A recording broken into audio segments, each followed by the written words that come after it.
Hello मेरे प्यारे दोस्तों, कैसे हैं आप सभी का मैं स्वागत करता हूं ऑनलाइन फतह एग्ज़ाम में। आज हम लोग मॉक टेस्ट 3 को डिस्कस करेंगे, जिसमें गणित के तांडव में टॉप क्वेश्चन को शामिल किया गया है। तो आइए शुरू करते हैं। आज का पहला क्वेश्चन है, एक त्रिभुज के 3 कोणों का मान बराबर है। यदि प्रत्येक कोण का मान x + 10 डिग्री है तो x का मान बताओ। दोस्तों आइए इस प्रश्न को बहुत ही आसानी लैंग्वेज में सॉल्व करते हैं।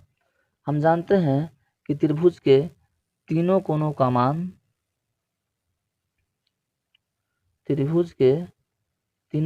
मान कितना होता है? तो तीनों कोणों का मान 180 डिग्री के बराबर होता है। तो दोस्तों हम यहाँ पर देख रहे हैं कि यहाँ पे लिखा है कि तीनों कोण का मान बराबर है, यानी तीनों कोणों का मान बराबर तो वह समकोण त्रिभुज है, और समकोण त्रिभुज में तीनों कोण मान बराबर होता है। तो एक कोण का मान कितना हो जाएगा? तो एक कोण का मान 60 डिग्री हो जाएगा। तो दोस्तों यहाँ पे प्रत्येक कोण का मान लिखा हुआ है x + 10 डिग्री बराबर 60 डिग्री हो जाएगा। तो इसलिए x बराबर 60 डिग्री माइनस 10 डिग्री बराबर 50 डिग्री। दोस्तों जो कि ऑप्शन बी में दिया है, जो कि बिल्कुल सही है। नेक्स्ट क्वेश्चन, दिए गए आरेख कर्नाटक में एक प्रकाशन संस्था के व्यय को दर्शाता है। यदि कुल व्यय 50,000 रुपया है तो कागज का लागत क्या है? दोस्तों हम यहाँ पर देख रहे हैं कि पेपर 25% यहाँ दिया हुआ है दोस्तों, तो हम इसका 25% निकालते हैं, इसका व्यय लागत। तो दोस्तों यहाँ पे हम लिखते हैं 50,000 का 25%। दोस्तों 2 जीरो से यहाँ 2 जीरो हम काट लेते हैं, और जब हम 25 को 5 से गुना करते हैं तो 125 आता है।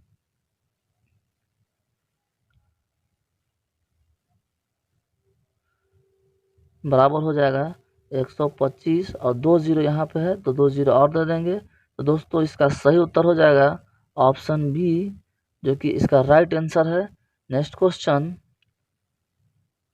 क्वेश्चन है, सोनू ने अपने जमा खाते में अपने वेतन का 15% क्रेडिट किया और किराने का सामान लेने में शेष राशि का 30% खर्च किया।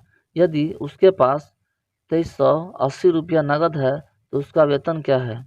दोस्तों इस पर हम बहुत ही आसान तरीके से बनाएंगे, जो आप लोग देखिएगा और समझने की कोशिश कीजिएगा कि कैसे बनता है, बहुत ही आसान तरीके से। तो दोस्तों हम 5% को 1/20 लिख सकते हैं ना। 5% को 1/20 लिख सकते हैं। तो उसी तरह से हम 15% को 3/20 लिख सकते हैं।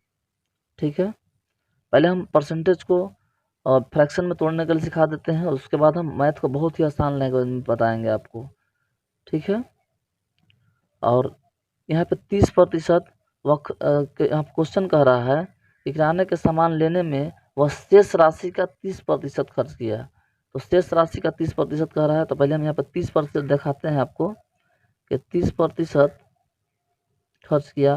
तो वह 100% में से शेष का 100% में से 30% खर्च किया, तो उसके पास कितना बचा? तो उसके पास 70% बच गया। तो दोस्तों 70% को हम 70% को 70/100 लिख सकते हैं। इतना बचा हुआ, एक जीरो से एक जीरो गया, तो यह दोस्तों 7/10 बचा हुआ है। 7/10 बचा हुआ है दोस्तों।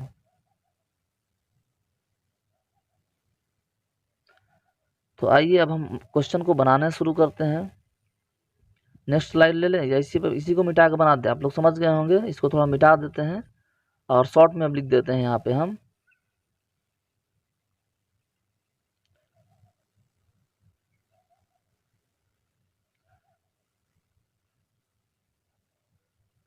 तो दोस्तों यहाँ पे अब हम देख पा रहे हैं, शॉर्ट में समझाते हैं। अब 15% को क्या लिख सकते हैं हम, तो 15% को हम 3/20 लिख सकते हैं दोस्तों। उसी प्रकार से जब हम 30% खर्च कर देते हैं तो मेरे पास 70% बचता है, और 70% को हम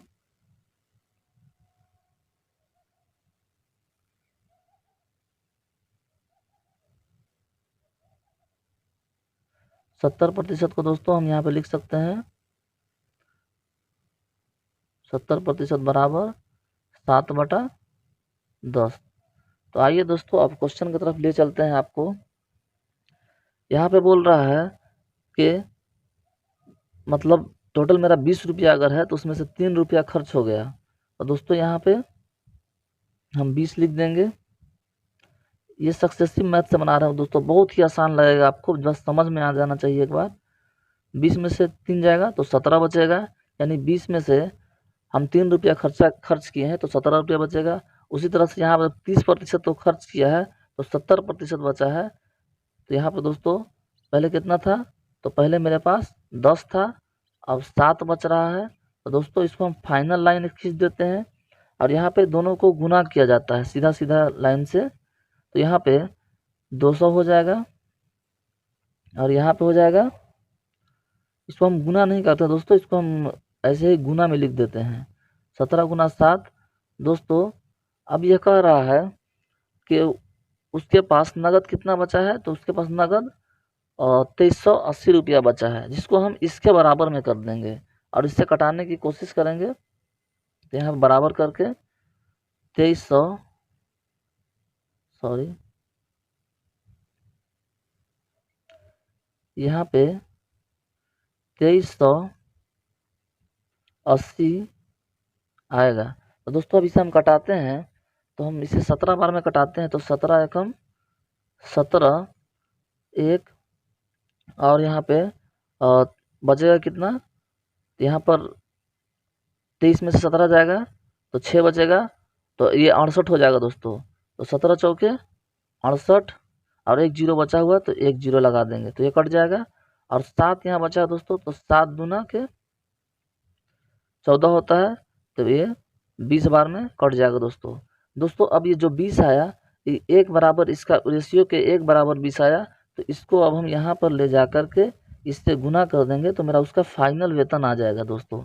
देखिए कितने आसान तरीके से बन रहा है। तो 2 दूना के 4, और इसको हम यहाँ फाइनल लिख देते हैं।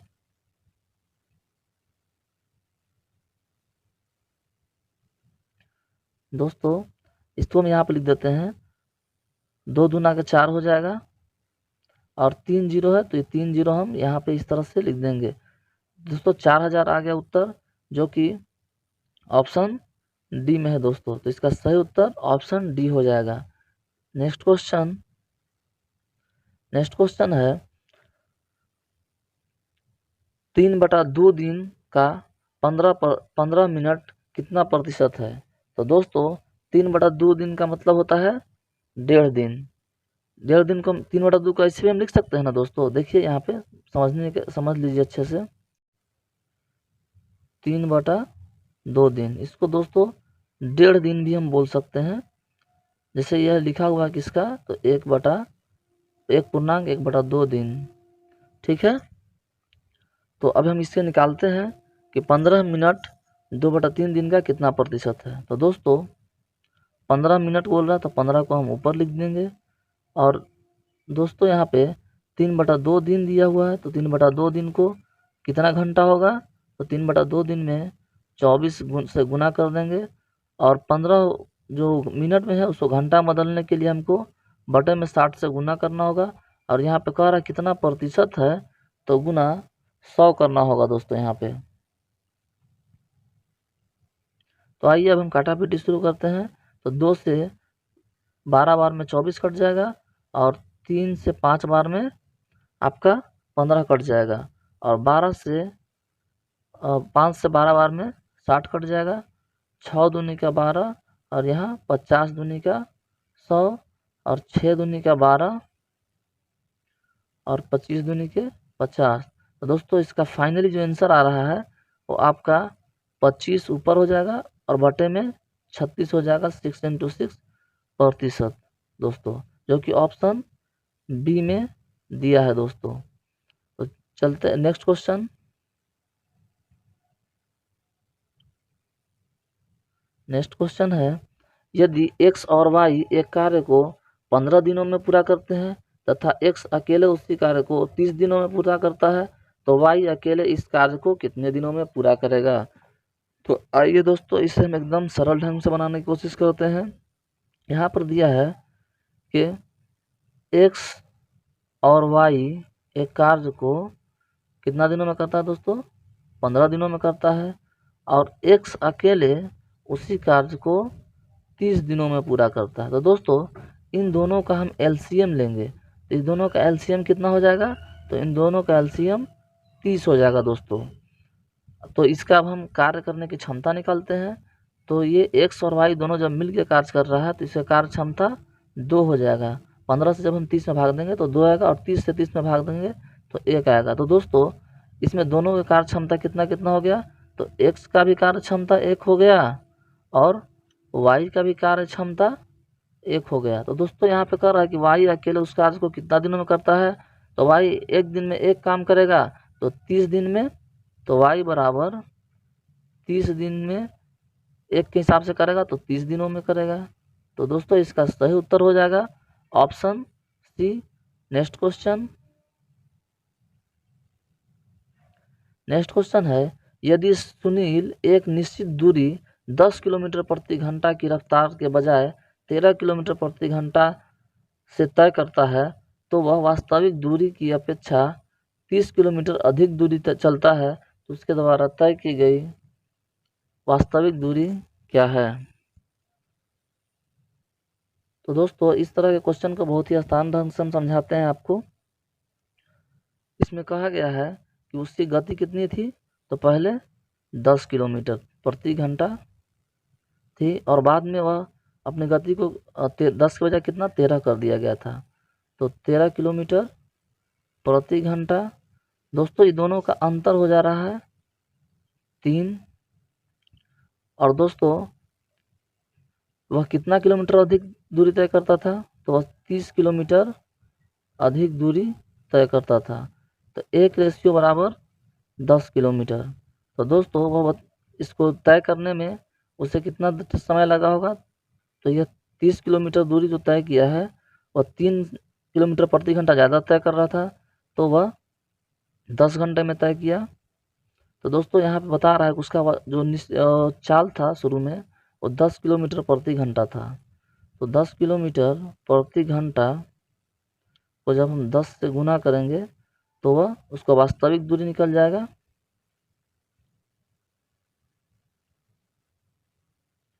वास्तविक दूरी उसका हो जाएगा 10 किलोमीटर प्रति घंटा और 10 किलोमीटर, तो 100 किलोमीटर उसका वास्तविक दूरी हो जाएगा दोस्तों। नेक्स्ट क्वेश्चन, 85 विद्यार्थी में से 35 गणित, 33 ने जीव विज्ञान लिया, जबकि 23 विद्यार्थी ने इन दोनों का चयन नहीं किया। कितना विद्यार्थी ने गणित और जीव विज्ञान दोनों विषयों का चयन किया। तो इस प्रश्न को हम आपको वेन डायग्राम से बनाकर दिखाते हैं ताकि आपको ज़्यादा बात क्लियर होगा। तो आइए हम वेन डायग्राम बनाते हैं।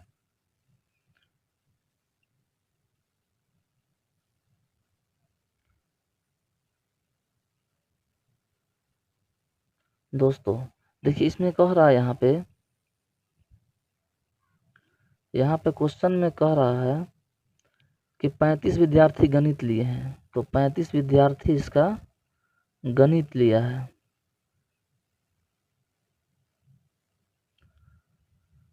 और 33 विद्यार्थी जीव विज्ञान लिया है यानी बायोलॉजी लिया है।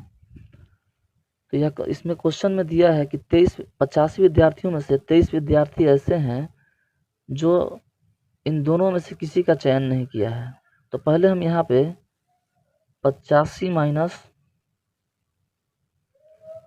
23 कर लेंगे, तो मेरे पास कितना आ जाएगा, 5 में से 2 गया, 5 में से 3 गया तो 2, और 8 में से 2 गया तो 6। तो दोस्तों यहाँ पर अब हम देखेंगे कि दोनों में से कितना विद्यार्थी ने ले लिया। तो यहाँ पे हम दोनों को जोड़ेंगे, ये दोनों को जोड़कर 35 और 33 दोनों को जोड़कर 62 से घटा देंगे तो मेरे इसमें कितना विद्यार्थी भाग लिया दोनों में, तो वो समझ में आ जाएगा। यहाँ पर देखिए 62 माइनस 35 प्लस 33, तो दोस्तों यहाँ पे आएगा 62 माइनस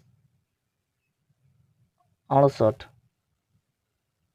बराबर हो जाएगा माइनस का 6। तो दोस्तों जो माइनस का 6 आया वो 6 इन दोनों के बीच में आएगा और इसमें अब 29 हो जाएगा। 35 में से 6 घटाएंगे तो 29 हो जाएगा और 33 में से 6 घटाएंगे तो 27 हो जाएगा दोस्तों। तो दोनों इस बहुत ही आसान तरीके से ये समझ सकते हैं आप। इसमें वेन डायग्राफ बनाने से एक फ़ायदा हो जाता है कि इसमें जोड़ घटाव करना आसान हो जाता है दोस्तों। तो इसमें 6 ऐसे विद्यार्थी हैं जो ये अब दिख रहा होगा आपको, ये 6 ऐसे विद्यार्थी हैं जो मैथ और बायोलॉजी दोनों में भाग लेंगे। इस तरह से इसका ऑप्शन डी सही उत्तर हो जाएगा दोस्तों। नेक्स्ट क्वेश्चन है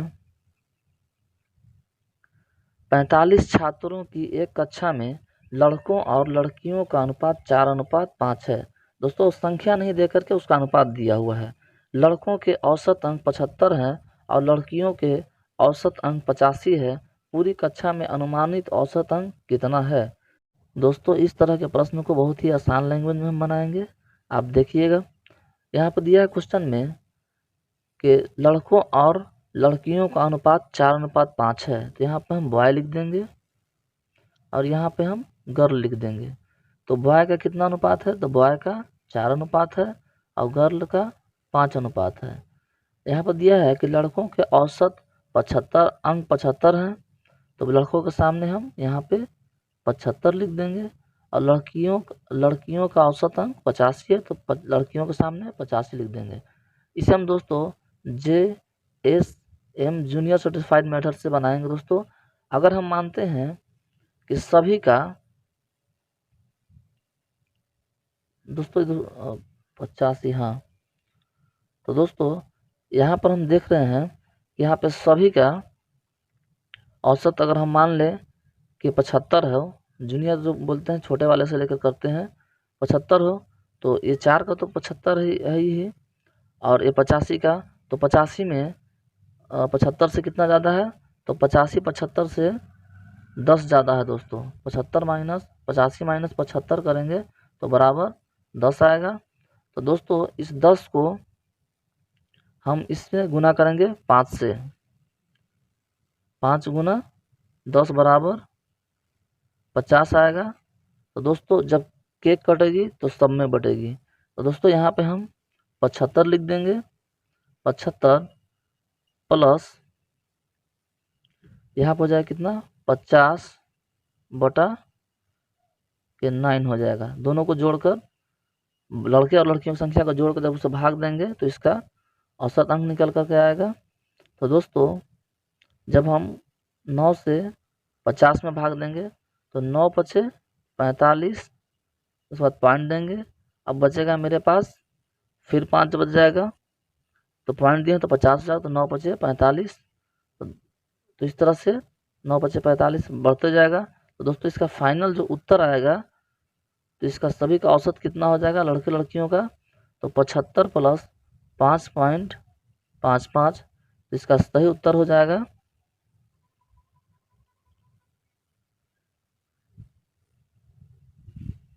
दोस्तों। यहाँ पे हम लिख देते हैं इसका आंसर। इसका सही उत्तर हो जाएगा 75 और 5 80, 80.55। तो दोस्तों इसका जो कि ऑप्शन गलत लिखा गया है यहाँ पे, इसका आप सही उत्तर कर लेंगे। इसका उत्तर हो जाएगा 80.55, जो कि ऑप्शन गलत लिखा गया है। तो आप इसके मैनेज कर लेंगे। तो यहाँ पे भी उत्तर आंसर आ गया आपका 80.55। इस तरह क्वेश्चन को दोस्तों इस तरह बहुत ही आसान तरीके से बना सकते हैं हम। तो दोस्तों आज का वीडियो कैसा लगा ज़रूर बताइएगा कमेंट सेक्शन में। वीडियो आपको अच्छा लगा हो तो वीडियो को लाइक कीजिएगा, शेयर कीजिएगा। चैनल पे पहली बार आए हैं तो चैनल पे सब्सक्राइब कीजिएगा। दोस्तों चैनल पे एनी टाइम विजिट करके देखते रहें कौन सा वीडियो आपके काम लायक है और उसे देखें और उसका लाभ उठाएं एग्ज़ाम हॉल में। तो मिलते हैं दोस्तों नेक्स्ट वीडियो में। जय हिंद दोस्तों।